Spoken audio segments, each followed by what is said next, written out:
বৃষ্টির বছরে আজকেই মনে হয় এত বেশি বৃষ্টি হয়েছে, একদম টানা 2-3 ঘন্টা। দুপুরে যতই রান্না করে রাখি, বৃষ্টির দিনে খিচুড়ি না খেলে কি হয়? একদম ঝুরঝুরা খিচুড়ি রান্না করেছি। আমি কিন্তু সবসময় খিচুড়ি রান্না করতে গেলে একটু পোলাও চাল দিই। পোলাও চাল দিলে কিন্তু অনেক সুন্দর একটা ঘ্রাণ বের হয়, আর ঘ্রাণ না হলে আমার কাছে খিচুড়ি ভালো লাগে না। আর আমি তো অনেক মজা করেই রান্না করি। সব রকমের বাটা মশলা দিছি, কাঁচামরিচ দিছি, আর খিচুড়ির সাথে আছে কি লেবু, পেঁয়াজ আর হচ্ছে কাঁচামরিচ। ভাই রে ভাই, এই কাঁচামরিচে যে এত ঝাল, এক কামড় খেলেই মনে হয় পুরা কান টান গরম হয়ে যায়। তারপরও ঠান্ডা ঠান্ডায় কিন্তু একটু মরিচ খেতে ভালোই লাগে। আর সাথে আছে হচ্ছে গরু গোশ ভুনা। ফার্স্টেই হচ্ছে হাড্ডি, ছেলে বলতেছে আম্মু হাড্ডিটা আমাকে দাও, পরে উঠাই দিছি। আমি কিন্তু 1.5 পট চালের খিচুড়ি রান্না করেছি, আর মনে হয় হাফ কেজির মতো গরু গোশ রান্না করেছি শুধু এখনের জন্য।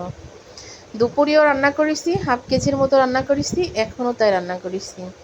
আসলে 3 বেলায় যেহেতু রান্না করি, বাসি রান্না করে খাবো কেন? মাঝে মাঝে ইচ্ছা করেই গরু গোশ মুরগির গোশ বেশি করে রান্না করি, একটু জাল করে খাওয়ার জন্য।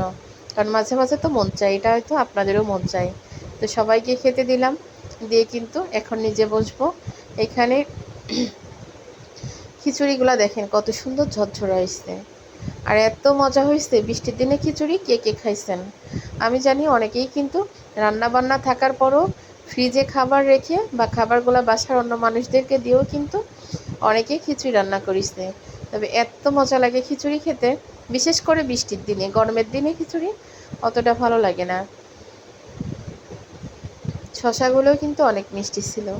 ভয়েস করতে করতে আমার আর একদমই ইচ্ছা করতেছে না, এই জন্য চুপ করে রয়েছি। সাথে একটু লেবু চিপড়ে নিলে কিন্তু আরও বেশি মজা লাগে।